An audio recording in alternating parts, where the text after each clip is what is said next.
Trump or whatever, but I think it is impossible to argue that there has not been strong progress on the right on these issues significantly in the last 5 years, and really the last 2 or 3 years. Got it. So 2 things before I run to Matthew. I can tell Alex wants to say something. No. But also, just so folks know, it looked like some audience members were like bursting with things that they wanted to say. I wanted to let you know that we will have time for questions at the end. Wonderful. So hold your feelings and your questions.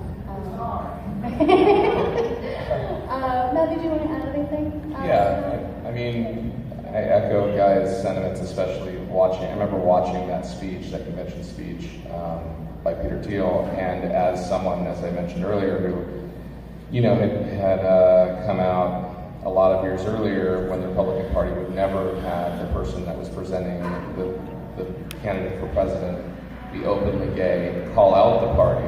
I mean, let's not forget, he actually called out the party in that speech and said, stop it with these transgender bathroom issues. Let's focus on economics. Let's focus on the things that make the country work and that people vote for Republicans on, not getting into these social issues. And he called out the party on that, and not enough is said of that. And I was emotional about it because it felt validating for all the work that I try to do within my organization, within the party, to make the party better. And I think that both of our sides, whether you're on the left or you're a Democrat or you're on the right, you're Republican, need to make both of our sides better. Because ultimately, at the end of the day, both sides, the LGBTQ community should have a choice who they vote for and be able to feel good about it, right? And there's work that needs to be done on both sides in different ways. We're trying to do our work by engaging, and I've seen the efforts of that. I've seen where the party's gone. I joined Log Cabin in 2012, and I remember even just where we were then as a party. I remember going to my first state GOP convention, and we weren't a chartered organization yet. Log Cabin Republicans, which has been around since 1977, still wasn't a chartered organization within the California Republican Party. And we had been fighting for it for a long time. We finally did it in 2015. And there were, we were nervous about it, but 75 to 80% of the delegates in California voted to support us for chartering. 2 years later, we were up for rechartering, and it was basically a unanimous vote. So even in 2 years, it had gone from 75, 80% to basically everyone. No one stood up to oppose our nomination for chartering. We have, as my vice chair, Gina Roberts, who's trans, who has met with Betsy DeVos, who's met with members of the administration, who's actually going out there and meeting with people who wouldn't necessarily, you would think, would be understanding or open to anyone who's trans, and she's just being honestly herself and saying, hey, you know what? I like to go to the range and fire a gun. I believe in tax reform, I believe in this, but I'm also trans. So let's start with the first couple issues and talk about where we agree on that, and then let's actually talk about where we maybe don't, but find some common ground. That's how we've moved the country forward on any issue. That's what we have to continue to do in the Republican Party. There shouldn't, to walk away from it, as I've had a lot of friends tell me, you should just resist, you should just walk away from the party altogether. I don't think that's the solution. If you believe that the last journey of equality lies on the Republican side, the only way we're going to get there, because they still win elections, as we know, is to change their hearts and minds by going to them and by sharing our stories. This is exactly what I'm talking about when I say coalition building. The Republican Party has done nothing to advance anything over the last 20 years. I mean, I do feel that way, but it's like, when I hear you say that, I think, God, we do need you. We need you. So we need people like you guys to go back to your party and help, be the voice that draws the party more towards our direction. But it's not their responsibility alone. No. And I think that progressives, I'll say Democrats, because I'm sitting here just trying to think as I listen, and I got to say I feel a little bit bad. I don't like the fact that we have put these two on the spot as Republicans to defend. We're used to it. No. I know, but that's a problem, and I think that's a problem that sometimes I forget all the damn time what am I talking about. We forget as Democrats, and as liberals or as progressives or as conservatives, both sides do it. So I went to a high school and interviewed some high schoolers after the election was over, and I sat with two groups of kids, and we brought them together. Some supported Trump, some supported Hillary Clinton. And the Hillary Clinton supporters were really, really angry at the Trump supporters, and were very upset that they could dare. And there were some Muslim supporters of Hillary Clinton, and they were very upset that those Republican students could dare ever vote for Donald Trump when he had said such horrible things about people who were Muslim. And how dare they must be Islamophobic, they must be racist themselves. And so I finally asked one of them, and I asked him a question. I'm going to turn it around right here. Because for me, I voted for years for candidates because they supported same-sex marriage, because they supported gay issues. For me, I'll admit I was a one-issue voter sometimes, and that was my priority. It was one of my big priorities, admittedly. I don't know what your biggest priority. I don't know why you're a conservative, why you're a Republican, but if I get upset at Guy because his priority is lower taxes, doesn't that just make me mad at him because he's not putting my needs before what are his? You know, if your priority is lowering taxes, or you want right to own a gun, or take it into a school or a park or whatever. Well, that's kind of snide. See, I forget. I don't think it's okay for any Democrats or any especially gay or trans Democrats to be upset with someone or not upset, or to question someone and make them defend why they are a Republican. Because everybody has issues that we prioritize, and certainly the two Republicans on this panel have the right to vote on the issues that are most important to them. And I don't agree with all Democrats. I don't agree with all Democrats, and I can't imagine we agree with all Republicans. No. And I would just say, I think one actual sign of progress is that gay people and LGBTQ people don't have to be single-issue voters. We're free to have open minds and our own set of priorities. And to your point, and I really appreciate what you just said about needing folks like us within our coalition, within our party, that's great. I agree. It would be super helpful if some folks on the left stopped attacking us as self-loathing or mean-spirited. And stop attacking Trump the same way. I promise you. My boyfriend will tell you the same thing. We have a nice life, and thank God. And the thing that I would add, because this goes both ways, I also know that I would not have the freedom to think about one day proposing to my boyfriend, right? Or living a normal life as a gay man in America without the very hard work of lots of people who would never agree with my politics. Gay rights activists on the left. I have to thank them and be grateful to the hard work that they've done. So I want to pay homage to them and take my hat off to them, and also say, now let's have sort of the toleration and the space work in both directions. Guy, I promise to take that back to the left. I will take that back to the left. I'm gonna ask Tara her thoughts. Yeah, I think Tara was trying to get in. I mean, I think a couple things came up during this conversation. One is clearly, it is great. I think the work that you all are saying, that is happening in the Republican Party, and that's moving forward. But it's not enough for Donald Trump to say, I support LGBTQ equality, when his actions are directly opposed to that. And I mean, we've already looked at that. And I think that when it gets to this notion of I grew up in Texas. I grew up in Texas, interacted, almost everyone around me was a Republican. But the issue isn't you're Republican, so you hate LGBTQ people. I don't agree with that. But I think the issue is, if you're a Republican and you can't call out that actions that are Islamophobic, that are anti-LGBTQ, which ones? Then it is a problem. I would simply, your scheme was an environment where everything has become so hyper-partisan that people would sooner side with like Vladimir Putin than they would, go against their own party.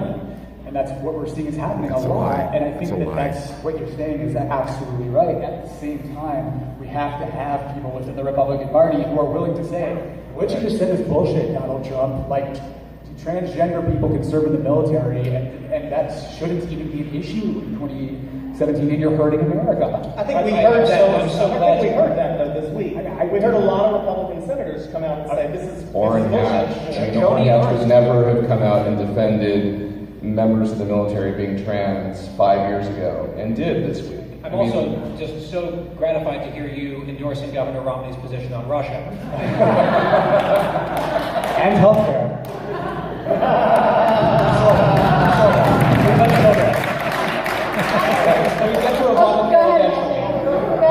Can I just add one thing? I mean, I get what you're saying, and I don't totally disagree. But where I do disagree is that I think you have to ask yourself a question: do you get more by resisting and saying I'm not going to be part of it, or do you get more by engaging and trying? And what I do say is that while you can point to some things this week, you can point to some things so far in the administration that have been a step back on LGBT equality.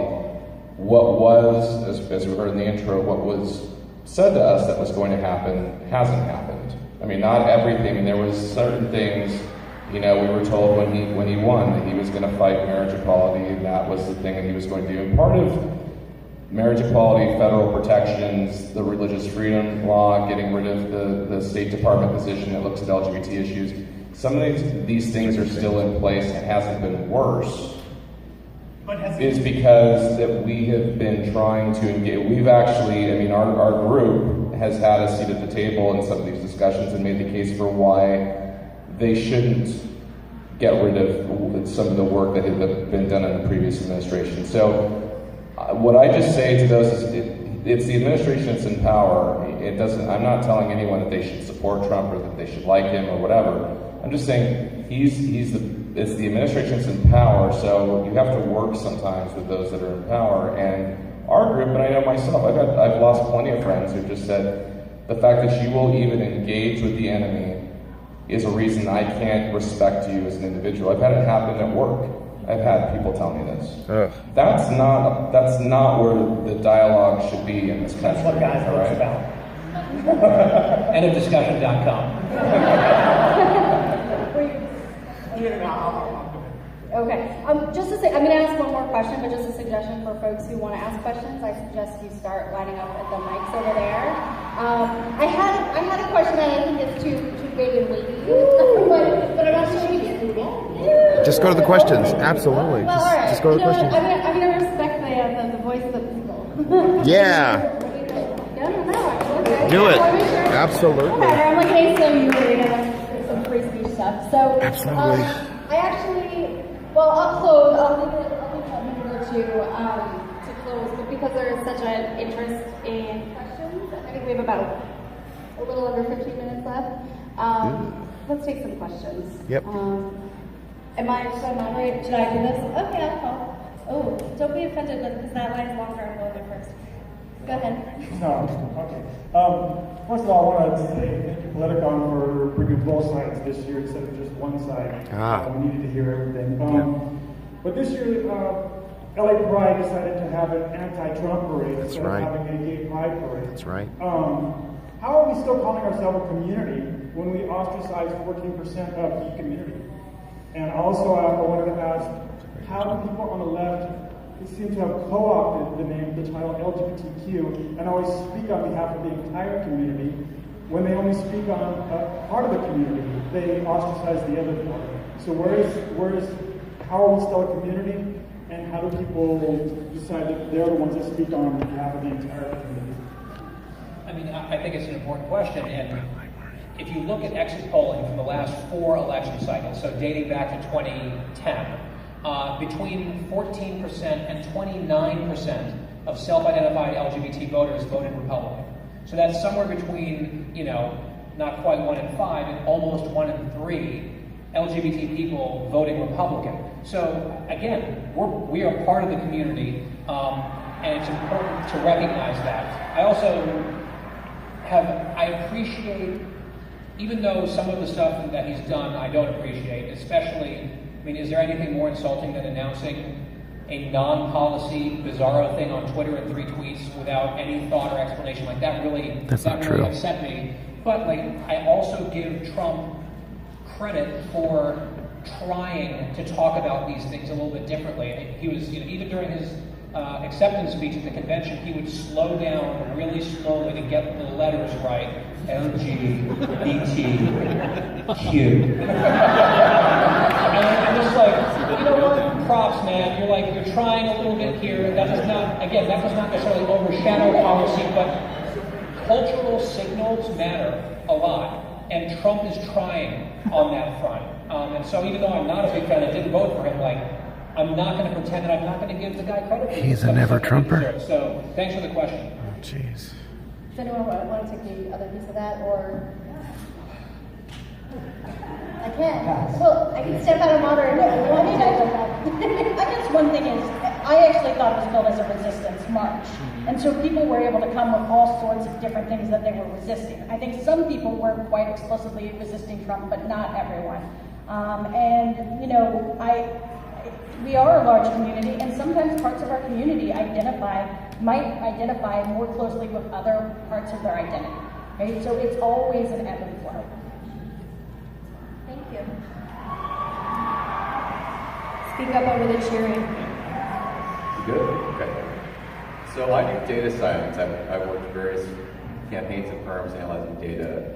Notably, a bit that's really hard to get is actually LGBTQ data, because it's an odd question to ask, hey, who are you dating currently? And what is their gender? So my question is, do you think the American census should ask about your sexuality? On one hand, there's the fears of a radical group might use that to target these people.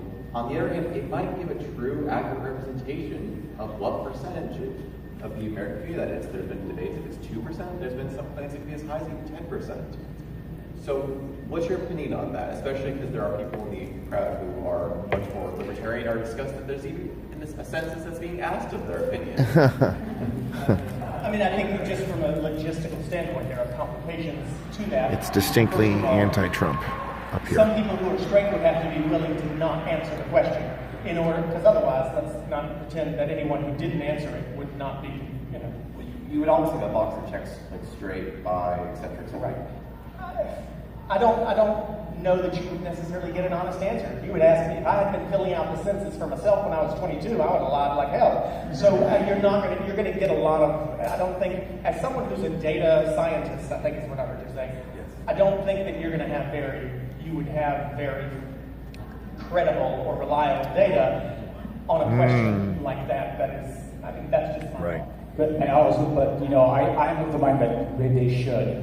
Okay, if you are taking a census, if that census is going to happen, then yeah, you should. And if people are going to be dishonest, well, I mean, that's fine. But I think when we're talking about cultural signals, it's a part of the product of moving the country forward and representing that community in a census, is important, I think. And if we're not all the way perfect, if we're not all the way accurate, that's okay. I think it's just moving us towards normalizing it so that it's not such a strange thing anymore. I just want to add real quick, this is why I think absolutely and why it's so important, because funding is very connected to the census. There's and so one of the of issues that we have money experienced talk. is that essentially we don't have data. And so when we go for federal funding, when we go for state funding, and they're like, well, what's the percentage that lives in this community? What's the percentage of people who's impacted by that? We only have anecdotal or smaller based surveys, and that is like a real barrier to services. Thank you. All right. Hello. My question is in regards to the gender pronoun issue on college campuses. So I just wrote down a little something. The U.S. Constitution states freedom of speech. It does not specify whether speech shall be cheerful or hateful, just free speech. Our social construct of free speech does not include threats or incitement violence, and any of these acts should be held accountable. The term hate speech is a moral concept, and the term hate involves judgment or morality. And the concept of morality is all subjective. So morality is objectively uncertain because everyone will have a different, personal view of morality, obviously.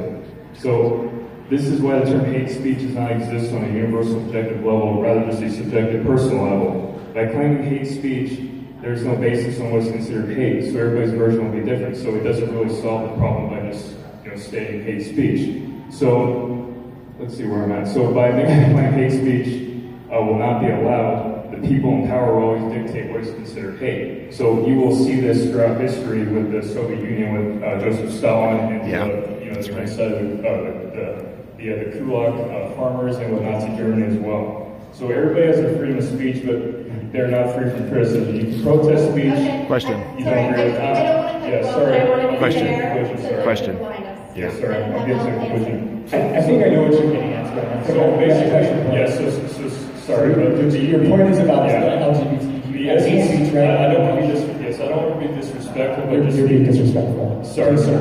You're being disrespectful. I'm being disrespectful. Why? Yeah, sorry, sir. I believe in, so I believe the beauty of America is that you can be what you want to be, say what you want to say, and do what you That's want right. to do. And Yes. Sorry to say this, but my family dedicated their lives to serve the United States military, and my father was served 24 years in the United States Marine Corps, so I believe in Can I freedom of assume what your expression. question is going to be and try to answer? Sorry, so my question, the basis of it is, if you believe that I don't have a right to say and be involved in somebody's personal life, which is that's what I agree, why must I be involved in it? So as far as the gender pronoun issue goes, if I don't want to be involved in somebody's personal life, why is it like making me be involved by saying specific types of pronouns? As long as you're not disrespecting anybody, I don't get what the problem is.